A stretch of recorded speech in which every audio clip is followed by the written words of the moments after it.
Hi, my name is Travis McVeigh. I'm an anesthesiologist from Dallas, Texas. I host a podcast called Thank You Notes at Ars Longa Media. Showing gratitude to people just makes me feel good, and I want to share the practice of thank you notes with everybody who listens. I write thank you notes to people and then bring them on the show to read it to them.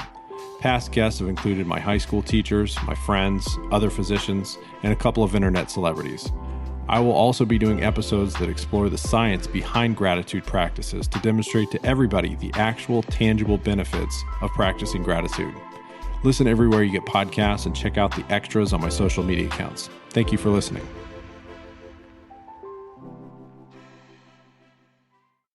This is a best of the ITB podcast featuring Docossareh discussing some high-yield neuro questions. But we've thrown in a bonus STATMed learning lesson with Ryan Orwig from STATMed Learning. Stay tuned to learn how you can find the pointy edge and identify key themes in a vignette. Illness is not an indulgence which you should pay for. There isn't a crime for which you should be punished. But this conviction of the danger of my health. Shut it! Just cause you break bridges and must obey. No, you won't see us participating in that game. Keep it twisted, take on success. Cause all I really want is what's beating in your chest. Doctor, fix the anaesthetist. Welcome to the Inside the Boards podcast, the podcast dedicated to helping you learn to think like a question writer so you can study smarter, not harder, and succeed in medical school. All right, we're back with another StatMed lesson with Ryan Orwig, founder of the statprogram.com. You can get a special offer just for ITB listeners and learn more about what Ryan's doing to help students by going to the statprogram.com/ITB. Previously, we had interviewed Ryan, and we had covered the following question. A 34-year-old man comes to the office for a follow-up appointment. He tells you he's doing well, except that he seems to be spending most of his time organizing various things around his house. He states that in the last week, he has organized his bookshelf, his kitchen, and has color-coded his wardrobe. He enjoys doing these tasks, but states there seems to be no end to the organization. He's always been this way, and that when his possessions are not organized, he gets very frustrated. His symptoms have affected his ability to maintain relationships with family and friends, so which of the following is the most likely diagnosis? And our answer choices were generalized anxiety disorder, normal behavior, obsessive-compulsive disorder, or obsessive-compulsive personality disorder. And the answer, if you had followed along with our previous interview with Ryan, was D, obsessive-compulsive personality disorder.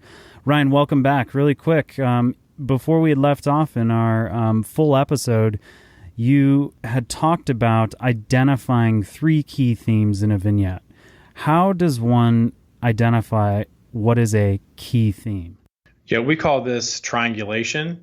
So this can happen during the reading of the passage or after the fact. Sometimes students have to practice finding it after the fact, and if they make this sort of a conscious effort, it can become more automatic in the run of play through repeated practice. But with this, I mean, you can always look for one of the things we look for is what we call the pointy edge. Yeah. So the pointy edge. So the idea is that, I don't know, if each clue in the passage is a marble and you put the marbles in a bag and you hold the bag of marbles, you can feel the nice round weight of each one sort of merged together. You throw a chunk of gravel in there, you can feel that rough edge of it in the through the bag in the palm of your hand. So a pointy edge is something that will stand out in a passage that even a lay person can identify. Now, the lay person might not know why it's there or what role it plays diagnostically, but you can at least go back and find it. Sometimes our bad test takers want to glaze over that clue or say, well, that's stupid. Why is that even there? Or they'll take it from something pointy and then they'll smooth it down into something generic. So in this one, let's see, what might stand out in this one to a layperson? What do you see in that one, Patrick? I mean, to summarize, it would be the obsessive organization, that he enjoys the tasks and that he gets or that this has affected his ability to maintain relationships with his family and friends. Yeah, I mean, you have to use that. You have to use this. And what you can't do is take that and compress it down to, to just say obsessive organization.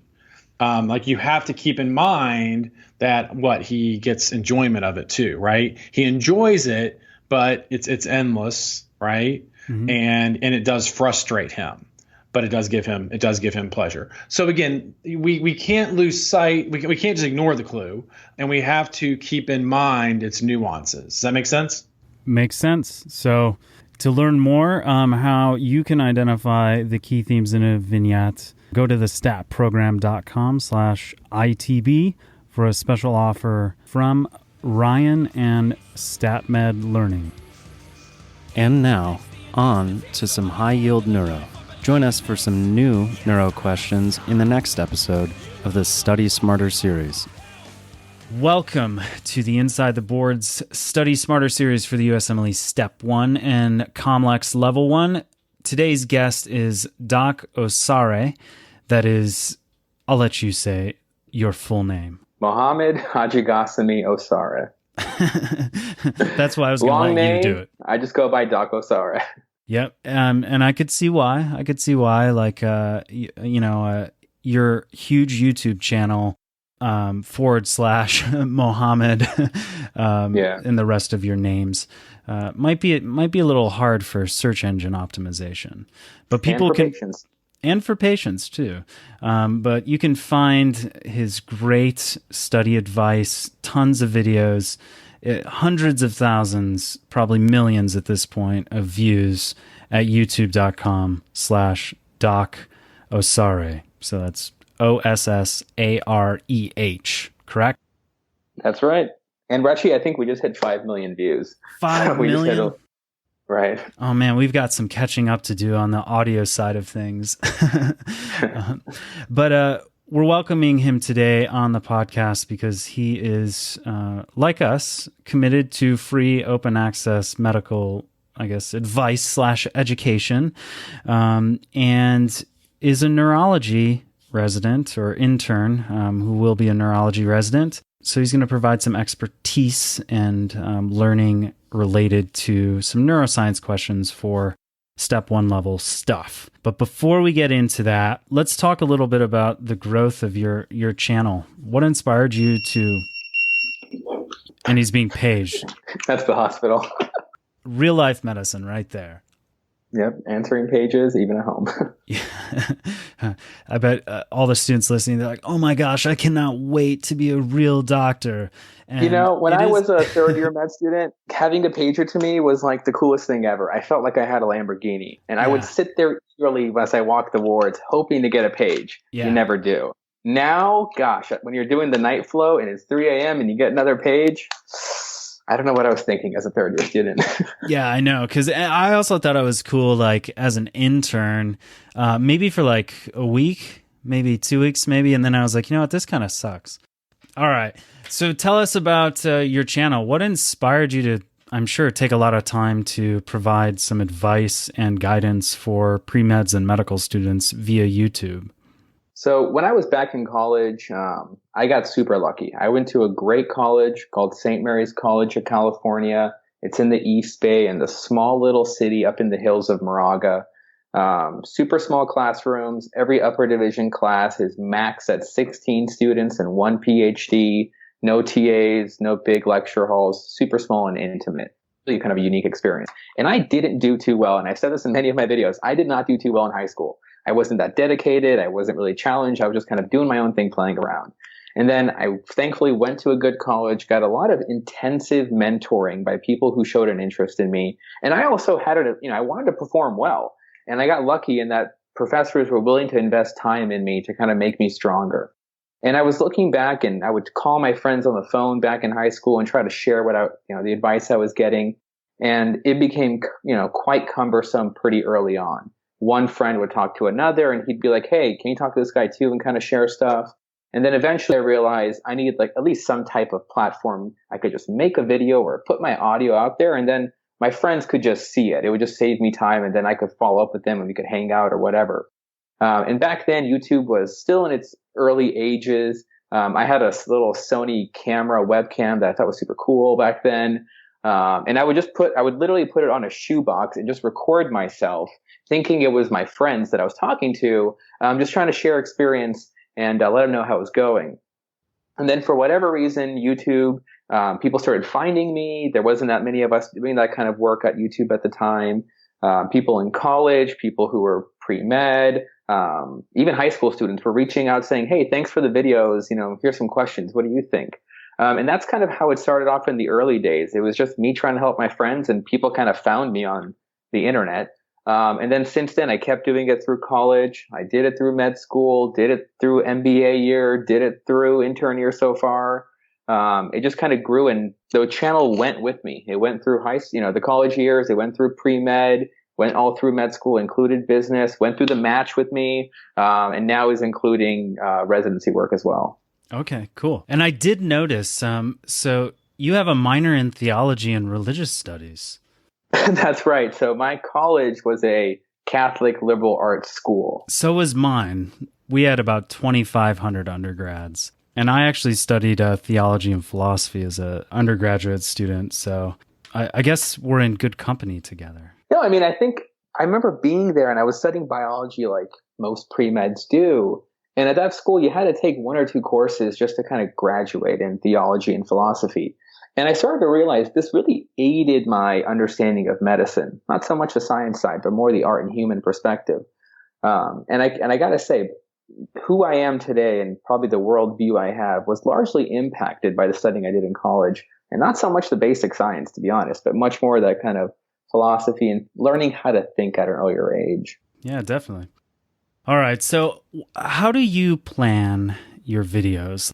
Do you you're sitting in rounds one day and you're like, I need to make a video on the 4 essential study habits for medical students? And that is kind of how my brain works. I wish I had a more organized way of life, but my viewers honestly are such a big inspiration. I will get comments and questions and emails about, hey, could you make a video about this? And I'll read it. I'm like, that's a genius idea. Thanks. And I'll reply with, hopefully I'll make that the next month or so. But sometimes, I literally now have a piece of paper next to my bed on the nightstand, because I do wake up sometimes in the middle of the night with an idea, as embarrassing and nerdy as that sounds. Or I'm in the car. So now I have like a notepad in the car by my bed. I just don't have one in the shower. But I just kind of get ideas randomly. I don't know where they come from. I wish I knew the triggers. If this was doctoral and I was trying to work up epilepsy, I don't know the trigger. Who knows? 2 questions. First, which video is your favorite? Probably the study of the power of habits. Okay. Because that kind of hits me, I think, where I like to talk about the most, which is strategy. And just like simple, people use the word life hacks. That's like a popular phrase, but just simple strategy to get through life and perform better.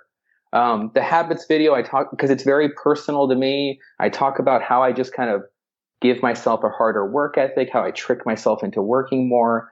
You can tell people what to study and how, but if they don't have the good infrastructure, they're going to probably have a bit of difficulty. So that one was fun because I got to, I read a couple of good books.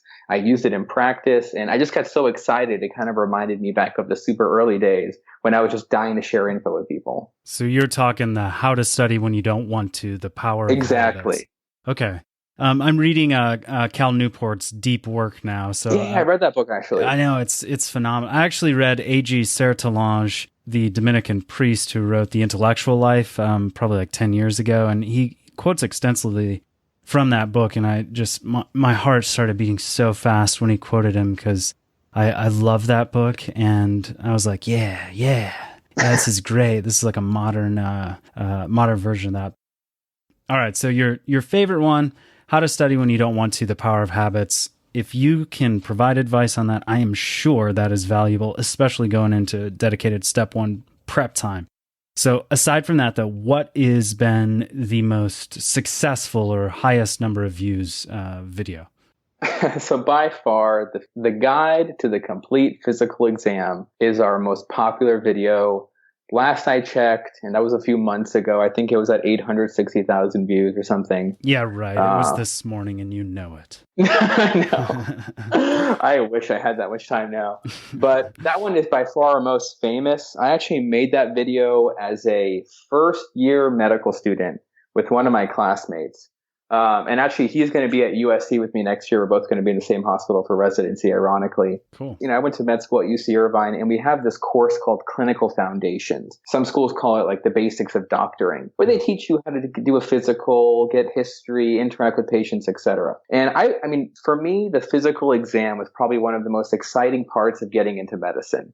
I love it. I feel like it gives a deep connection between physician and patient. And so when I started med school, I was deeply excited to learn the physical exam. And I met my friend, Bubba is his name, and he also liked the physical exam. And I was like, man, why don't we make like a comprehensive video showing the stuff we've been learning as med students on how to make a physical exam? And maybe in a few years, we'll like look back and say, oh, that's how we used to do it by the textbook, perhaps. And maybe other students can see it as well. Because we were really into it. And we set up a webcam that we connected to a laptop and put that on a tripod. We found a study area, got some sheets and some bed, and we begged the hospital for a gown to look kind of professional in the video. And I had my short white coat on looking really geeky. And we just did the whole physical exam. And for some reason, that thing just did really well. People wanted to see it. All right, cool. I did not look at that one, but I will because I'm looking at the screenshot now. So let's get into a little bit about neurology, which my guess is the physical exam, probably your love for that, influenced your decision on that specialty. And we've got some questions that hopefully can illustrate not only your deep passion for the physical exam, which I'm sure will continue to exist in your specialty, but less and less so in a lot of others. First one is a 19-year-old woman who comes to the emergency department because of fever, confusion, and headache. Her medical history is significant for herpes simplex virus. Lumbar puncture reveals increased protein and increased lymphocytes, and the glucose is 66 milligrams per deciliter. An MRI shows increased signal in the left temporal lobe. And the interrogatory is, which of the following visual defects is most likely present in this patient? A, bitemporal hemianopsia, everybody's favorite hemianopsia. B, left eye anopsia. C, left inferior homonymous quadrantanopia. D, right eye hemianopsia. Or E, right superior homonymous quadrantanopia. Ugh. And you wonder why no one wants to do neuro. Or ophthalmology. Correct. I've already in the past month complained about having to learn things about the eye, so I will refrain. All right, you're studying for step 1, and you just see all these like unpronounceable answer choices. How do you approach this question? Okay. This question is not hard, but it really does teach one key principle. And that's, you don't have to know everything. Just at first know the big picture ideas. And over time, you'll know more. The stupid analogy from Shrek of an onion, you don't have to know the whole onion. Just try to get just get the core of it. And then over time, you can add on layers and layers of more detail. So starting with the question, I just took step 3 2 weeks ago, and I still do this philosophy. I read the last sentence first. I like that strategy because it tells me what are people asking me. Whether it's what's the best test, what kind of symptoms. So I kind of get a sense of I know what I'm doing during the question. Maybe not everyone does that, but I just like it. So starting with the question, she's coming into the emergency department. So I know it's a hyperacute or acute problem. So not subacute on chronic, not chronic. Or it could be, but something's flaring enough that she came to the ED. Fever, confusion, and a headache. I mean, you probably are going to be thinking meningitis to some degree. Yep. Headache, confusion. Okay, that could be like encephalopathy maybe, or ICP increase, but the fever kind of makes you think meningitis. Someone who's young, 19, probably isn't going to be having a brain bleed or some kind of like cancer at this young of an age. So keep it simple, probably meningitis. She's got a history of herpes simplex virus. That could be a red herring, but they're probably telling you for a reason. And it's oral herpes, so that's close to the face and cranial nerves. And then they're just giving you great data. They did an LP, showed increased protein. Overall, whenever you look at an LP, increased protein is a sign of inflammation. So if your protein's high, there's some type of irritation or inflammation going on in there. Lymphocytes, white count's high, and glucose is 66. So normal glucose CSF, 40 to 70. So glucose is normal. So if I was thinking meningitis, you're going to think viral versus bacterial. Normal glucose, it should go down. So probably something viral. Then they even give you more great data. They got an MRI and it showed increased signal in the left temporal lobe. And the question, which we knew, which of the following is, I guess we'll say, most likely to be in this patient? So they're giving us some key data. You're already thinking meningitis. You're thinking more viral compared to bacterial because the glucose is normal. And the fact that the temporal lobe lit up and she has a history of HSV, you're thinking HSV encephalitis. And the reason is, we'll go through like the CSF findings a little more detailed in a minute, but bitemporal or temporal lobe enhancement in a meningitis patient is HSV until proven otherwise. Yeah. Start the patient on acyclovir, no questions. You can be wrong later. So that's, I think, the first key is knowing how to analyze your CSF. So if you can't get the CSF right, you probably won't get the other questions right. So real basics, if you've got a normal CSF, you shouldn't really have many white cells, like 0 to 5. Like I said, normal glucose, 40 to 70, and you shouldn't have a lot of protein. Bacterial meningitis, we all know it well. Tons of white blood cells. And that makes sense. It's a bacterial infection. White cells are going to be there. It's like a pus like anywhere else. You're going to have low glucose, bacteria eating up sugar, because that's what they do. And again, high protein, because protein's an inflammatory marker. There's something growing in there. It's irritating stuff, inflammation, you're going to have it. But then compare that to viral meningitis. You'll have an increase in white cells, but not that much. Normal glucose, and you'll have an elevated protein, but not through the roof. So in this case, we thought about it. Temporal lobe enhancement, totally almost a buzzword for viral encephalitis. And also normal glucose, making you feel much more comfortable. And she's got a history. So now you're thinking, oh man, I got this. The answer's got to be HSV encephalitis.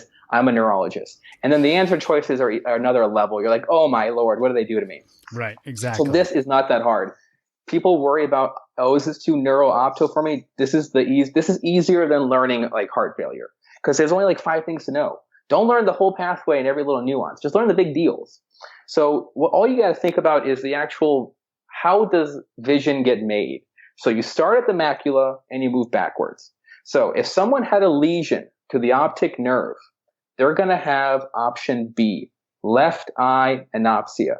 So the whole left optic nerve or the whole optic nerve is hit. The whole eye is out. This is all before the chiasm. So if you hit that early, the vision's out in that eye. Well, this person doesn't have left eye anopsia. They have a different finding because we're going to be much more back if we're temporal. Yeah. Next one after the optic nerve is going to be the optic chiasm. And classically, people love optic chiasm. If you have a lesion there, you're going to get bitemporal hemanopsia, or like horse blinders, as people like to call them. So it's not option A. It's not bitemporal hemanopsia because, again, temporal lobe is much more back. Now, if you hit one of the optic tracts, you're going to get, a right or left eye hemanopsia. And that means one, like the left side of your vision or the right side of your vision is just gone. But that's post-track.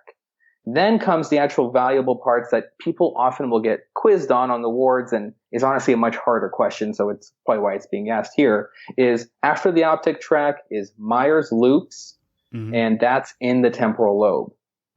And after the Meyer's loops, what you're going to care about is what's called the dorsal optic radiation, and that's in the parietal lobe. So knowing the word Meyer's loops and dorsal optic radiation, that doesn't really matter. Just know in the pathway, you're in the temporal lobe, and then you're in the parietal lobe. So if you have a lesion in Meyer's loops, the top left or some type of top superior right or left is going to be hit. And if you go back to the parietal, it's the lower part. That's all you got to memorize. Meyer's is going to be superior, and in the parietal lobe, it'll be inferior. So this patient comes in, they have herpes simplex. We know it's a temporal lobe lesion. All you got to know from neuro-opto is temporal lobe lesion. Okay, temporal lobe, that's Meyer's loops. That's a superior hit above. And they don't even ask you a left-right differentiation, which would be too fancy for the wards. So that's all you got to know. Not hard. All you got to know is temporal lobe, Meyer's loops, the superior part will be hit. go down to the parietal lobe, the lower part will be hit. It kind of makes sense. And anything before that, you can pretty easily figure out. Optic chiasm, everyone loves bitemporal hymenopsia. You hit the track, obviously you've already crossed and you're down to one-sided vision. And otherwise, optic nerve, the whole thing's gone on one side.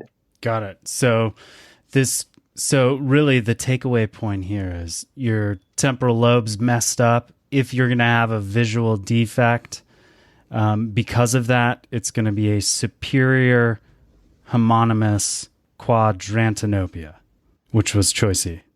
And people use the phrase pie in the sky for that. Oh, that's right. I totally forgot about that. There you go. Yeah, that's excellent. That was all pretty high yield. Do you have any other That's all. I mean, we could talk about herpes simplex. Ad nauseum, yeah. Ad nauseum. We talked about, I think the key is knowing CSF findings, the glucose, how high is the white count, do you have an inflammatory reaction or not? That'll help you. The MRI findings of bitemporal enhancement or even unilateral enhancement. And then if you hit temporal, it's going to be superior. Or if you hit the parietal lobe, it's going to be an inferior vision loss. Okay. And I guess the one other point is this is specifically HSV1, correct, that is associated with viral encephalitis. That's right. And that makes sense. HSV1 being more oral and HSV2 being more genital. HSV1 going into the ganglion and then kind of reactivates and can hit the CNS. Okay, got it. But just so you know, HSV2 can clearly be there. You can get HSV2 in the mouth as well. Yeah. And I suppose a pediatric population in terms of neonates have the potential to get an HSV2 CNS infection shortly after birth if their mom is afflicted with that virus. Exactly. All right, let's move on. Next. Okay. We have a 57-year-old man coming to the office because of leg pain and urinary incontinence for the past 2 years. Mm-hmm. He says he can't remember ever seeing a doctor before, and his medical history is therefore uncertain. The pain shoots down the legs and has a sharp, burning characteristic to it. When asked to walk, he lifts his knees high and slaps his feet down, placing them widely and irregularly. Which of the following is the most likely diagnosis? And our answer choices here are A, amyotrophic lateral sclerosis, B, Brown-Séquard syndrome, C, discitis, D, tabes dorsalis, or E, transverse myelitis. Now, this is the kind of question that I used to hate studying for step one. I always felt like it was way too outside of my range, simply because there were so many findings in the actual question stem. So they're asking you what's the most likely diagnosis, or what is the diagnosis? So the guy's a bit older. He's 57. He comes in with leg pain. Okay. Urinary incontinence. Anyone with urinary incontinence, red flag. If it's, you're worried. Is it something going on with the spinal cord now? But it's urinary incontinence for 2 years. So it's not a hyperacute problem. Yeah. It's actually a chronic problem. He never goes to a doctor. Okay, so maybe, not a dead giveaway, but maybe something bruised in him that he never got treated. But it would be pretty weird to have a serious spinal cord problem that you never go get treatment for.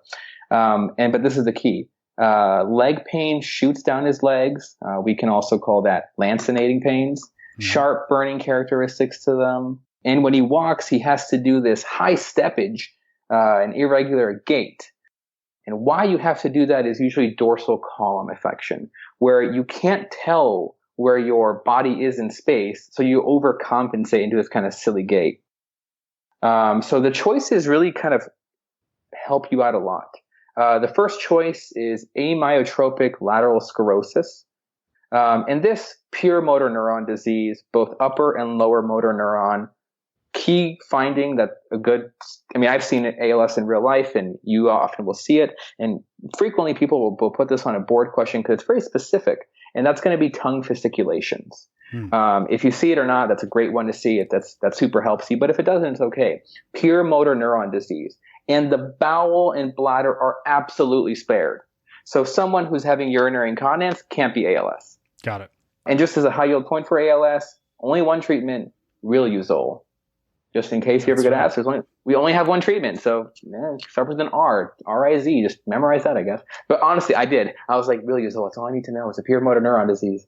And that's the key. People with ALS, there was the ice bucket challenge. have pure motor and upper motor neuron lesions, but that's all they have. Is kind of the interesting thing. They're mentally and autonomics are all intact. So pure motor neuron disease is all you have to really know. And if it's upper motor neuron or lower motor neuron, you can see cool things like tongue fasciculations that you don't really see in other conditions. Brown-Séquard syndrome, you automatically know from that's a spinal cord problem, hemisection of the spinal cord, usually trauma, could be a tumor, could be infection, or super cool, could be infection. And this, everyone, this is like a more classic one, the IPSY and the contralateral symptoms. You can, if you look in a full neuro textbook, this gets annoyingly long, but keeping it like core for step one, at the level of the lesion where we hemisected on that same side, we lose sensory at that lesion and we lose dorsal column below that region. And on the opposite side, it's that same level, you lose spinal thalamic tract. That sounds confusing probably from how I said it, because it's neurology. They use fancy words to confuse you, but they wear bow ties, so it's okay. Wait, is that intentional? Because I always felt like it was. It is, but let me tell you in a nice way, as one of the, I'm going to try to make it simple. So ipsilateral, where the lesion is where they can't feel. You start touching, they can't feel it. And that same side, the dorsal column's affected. So they don't have proprioception. They don't know where their arms are in space. They can't feel vibration. They can't tell tactile. And that's on the same side. And only thing you need to know for the opposite side is pain and temperature. So you do have to memorize. Same side, you have a line of sensory where the lesion is, and on that side, the dorsal column's hit, and on the opposite side, pain and temperature with the spinal thalamal tract. We don't hear any about this in the case. Maybe some dorsal column stuff, but we don't hear anything about a focused lesion. There's no IPSY contra component. The guy seems pretty symmetrical. So again, pretty unlike. And Brown-Séquard's very specific presentation. So if you're seeing an IPSY dorsolateral and a contralateral spinal thalamic, it's going to be Brown-Séquard. They're not going to trick you. So that's a pretty easy one you can rule out quickly. Next one is discitis, which just means an infection of the intervertebral disc. This is going to look like a severe back pain patient. You touch their back, they're screaming. We don't get this symptom again. We're getting like, guy's been uncomfortable for 2 years with leg pain, not the guy's dying in pain in front of you. Second, patients are going to have a lack of mobility, not this like weird high steppage gait, and they're going to be sick. They could have an epidural abscess. They could be showing up in the ICU or the wards with sepsis or septic shock. So it doesn't look like a localized thing. It looks much more spread out to this guy. Urinary incontinence, legs are acting weird bilaterally, not so localized, like a true little infected thing like this discitis. Just because it's around the spinal cord doesn't mean you're going to have a full neuro symptom. Anything can be infected. Next one is tabes dorsalis, which is the right answer in this case. And that's because the guy's got tertiary syphilis. Who would have thought? It just comes out of nowhere. Seems like a nice guy. He's 57, doesn't go to the doctor, so he's not like bothering you. You know, he's got like all these symptoms. Then boom, tabes dorsalis. And that's the interesting thing. When I first read the case, my mind didn't go to tabes dorsalis. I was like, what are the options here? What are they trying to get at? Because it's not like no one thinks about tertiary syphilis or tabes dorsalis that quickly. I mean, it's not something that's on our radar. I mean, how frequently do you even see syphilis anymore, or the later manifestations? Unless you're kind of in more rural or in more of a county program, it's just not very common. Or you're listening to this podcast, in which case you'll probably see it 3 times within the next month just because we brought it up. You're welcome. But tabes dorsalis is a big deal. Tertiary syphilis is tested because who the hell thinks about it? Yeah. And I like tertiary syphilis. So what is it? Tabes dorsalis. So who gets syphilis? I mean, we know. MSM, HIV-infected patients, and HIV-infected patients are much more likely to progress up and get neurosyphilis versus others. We all know it's treponema pallidum, spirochetes. All right, so you got someone, they had primary syphilis. They didn't go to the doctor, I guess. The guy didn't get penicillin because he doesn't go to the doctor much. He probably got some stages of secondary syphilis. Again, who knows what he was doing. And now tertiary syphilis comes along and he has tabes dorsalis. So tabes dorsalis literally translates into the decay of the back, dorsalis being the dorsal column. So if dorsal column's affected, we're going to have some key findings. One, for this guy, he has lancinating pains. Like he says, the pain shoots down my leg. He's got urinary incontinence. Now, the next option is transverse myelitis, which also has urinary incontinence. But this guy's had it for 2 years. So it's not a hyperacute thing like you see in transverse myelitis. It's slow. So tabes dorsalis, you do get neurogenic urinary incontinence, but it's not overnight. And when you get it, these people, for some reason, have been away. So lancinating pain, he does have urinary incontinence, and he also has this sensory ataxia. This guy has a very weird gait. He lifts his knees high and slaps them down the floor because he can't tell where his feet are in space. He lacks proprioception. So it's kind of if you think about it in the sense that it's urinary incontinence, which only a few things have. He's been going on for 2 years. He's got leg pain, which is a very kind of a thing you see with tabes dorsalis, and he has poor proprioception, so dorsal column's affected. It all kind of points to tabes dorsalis at this point. Yeah, so if I were writing this question, I probably would have made it about like Nietzsche. Do you know the story of Nietzsche? Friedrich Nietzsche, the philosopher. He apparently went and listened to Wagner's Ring Cycle, Der Ring des Nibelungen. You know, it's got the Flight of the Valkyries in there. And he was so inspired by this magnum opus as sort of like a statement of the Uberman that he went to a Leipzig brothel, deliberately infected himself, the story goes, with syphilis as sort of like an affront to God. And then later probably had a very similar clinical picture to the person in this vignette, but also went mad and died of neurosyphilis. But I'm sure like right before dying, he was, you know, doing this high stepping gait, had these lancinating pains. Poor guy. Yeah, poor guy. And of course, 2 more things. One, Argyle-Robertson pupil. It accommodates but doesn't react, kind of like with our story with prostitution. And a side point here, just because we're talking about tertiary syphilis and the actual management's interesting. So most things with syphilis we treat with penicillin, right? If you got primary, we give you IM penicillin. If you have even secondary syphilis, we still give you IM penicillin. There's only one case in which you give someone IV penicillin, and that's neurosyphilis. Yep. So simple to know. Everyone's getting IM.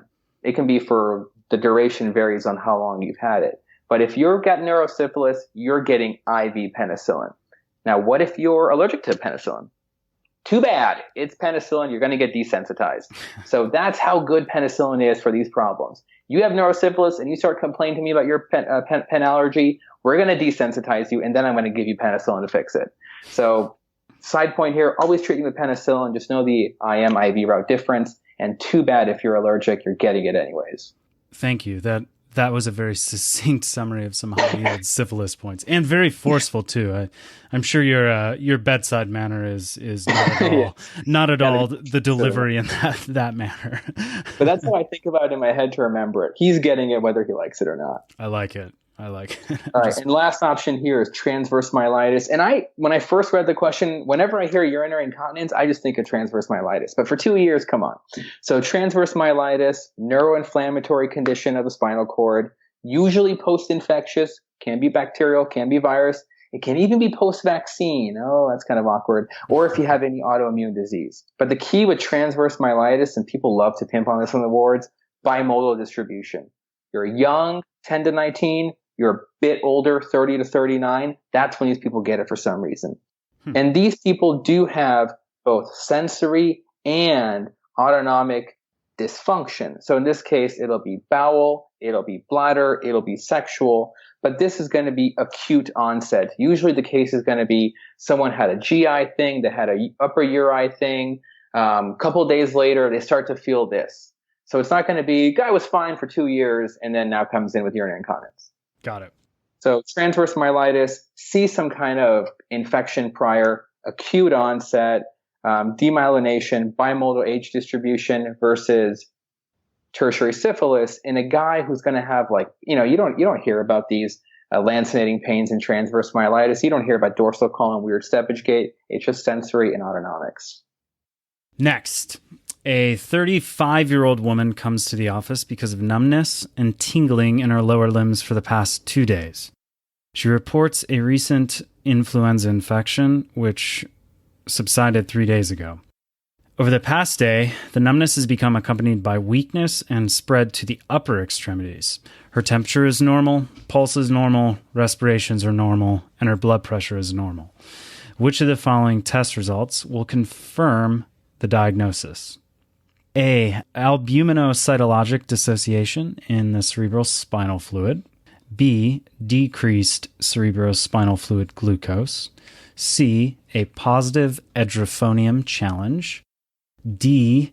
A positive fluorescent treponemal antibody absorption test. Or E. A positive culture for Campylobacter jejuni. This is a good one. The key, okay, this is the key that, I learned the hard way by doing questions over time. Last sentence says, which of the following tests will confirm the presumptive diagnosis? So which of the following is the best test for the diagnosis? Don't pick the good one. Don't pick the okay one. Don't pick one that may be the diagnosis. Which one will confirm it? All right. So that's why I like reading these first. You could get to the answer choice and be like, oh, 2 or 3 could be okay. Go back to the question, which of the following will confirm the diagnosis, aka gold standard, whatever you want to call it. It'll be the home run. So 35-year-old woman comes in, numbness and tingling in her lower extremities. That's confusing. Past 2 days, okay, it's an acute problem. Recent influenza infection that went away 3 days ago. Oh God, neuro loves a recent upper or lower GI infection. It causes a problem.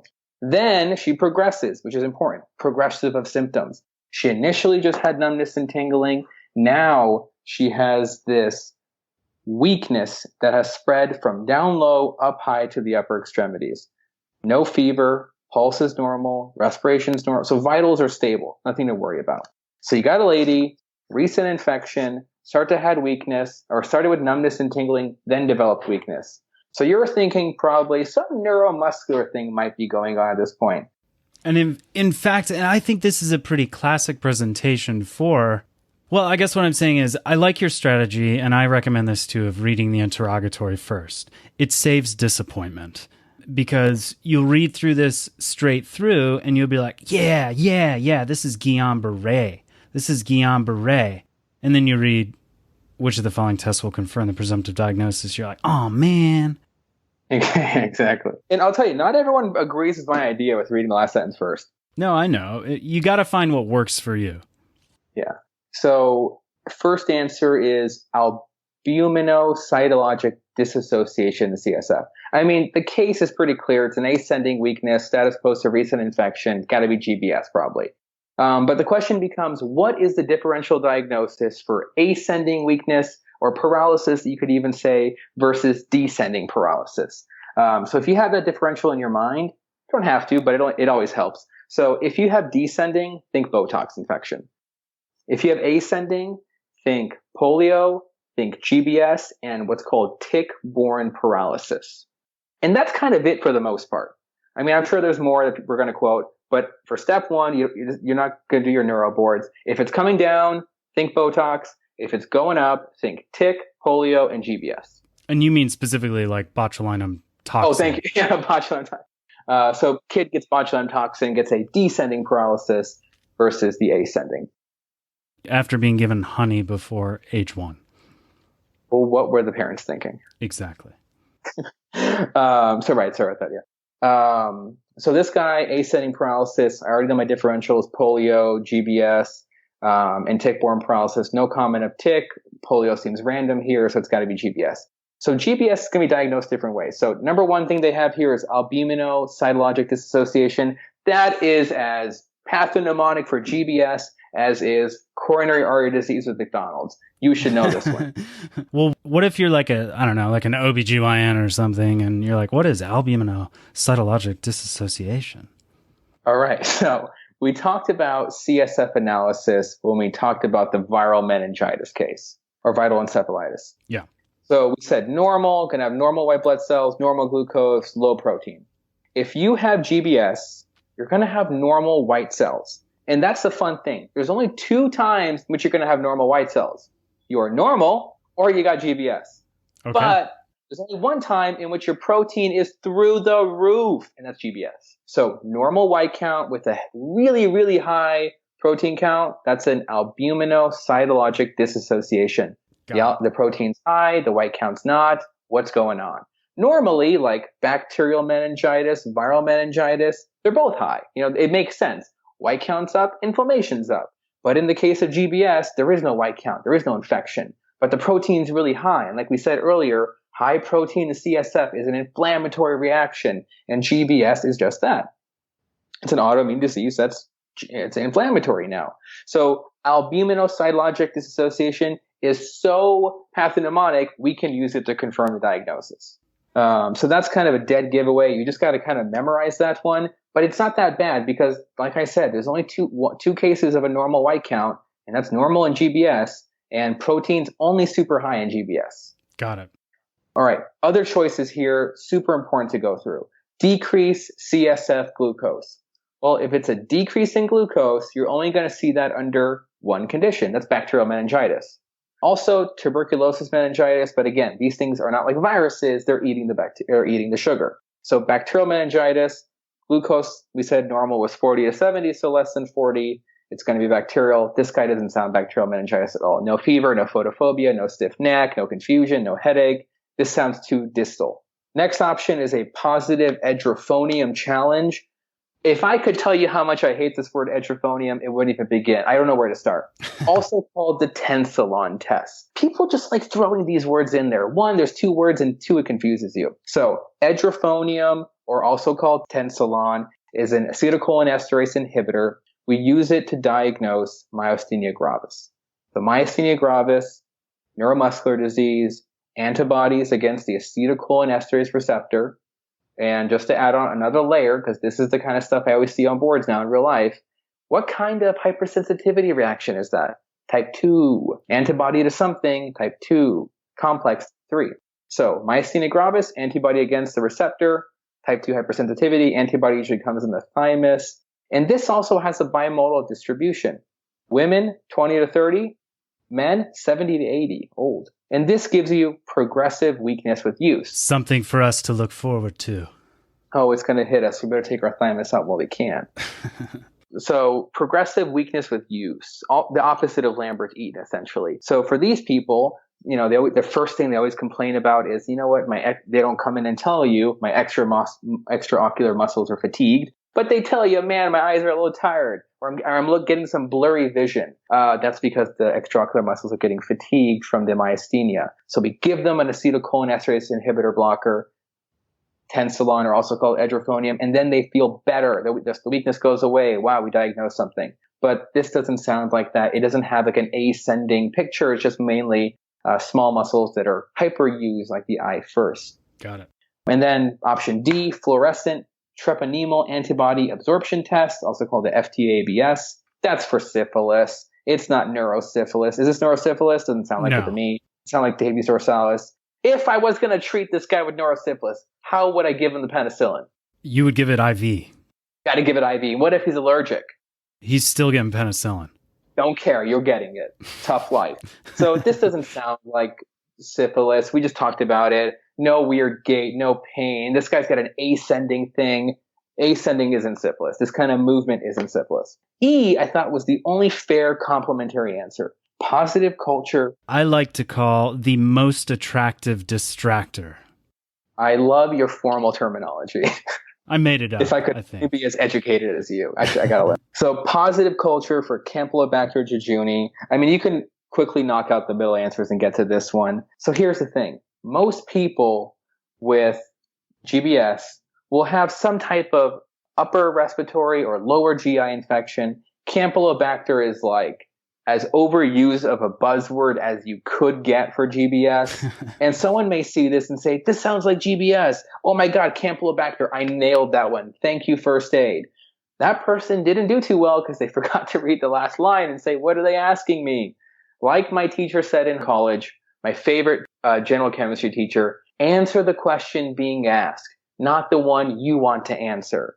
You want to answer Campylobacter because it's easy and fun, but unfortunately, it's not the answer. So if it's which one of the following is going to confirm it, Campylobacter could be the cause, or you could just have Campylobacter and have GBS for another reason. It ain't going to sell it to you. So out of all the options, what will confirm it is this albuminocytologic dissociation. We only see it with GBS. Normal white count, super high protein, too weird to be offset. Dead giveaway for GPS. Wow, that was great. You packed so much neuroscience into the past 45 minutes or however long we talked. You almost made me want to switch specialties, almost. but I can't because I'm stuck. I'm already board certified and I can't be a resident again. I just couldn't handle it.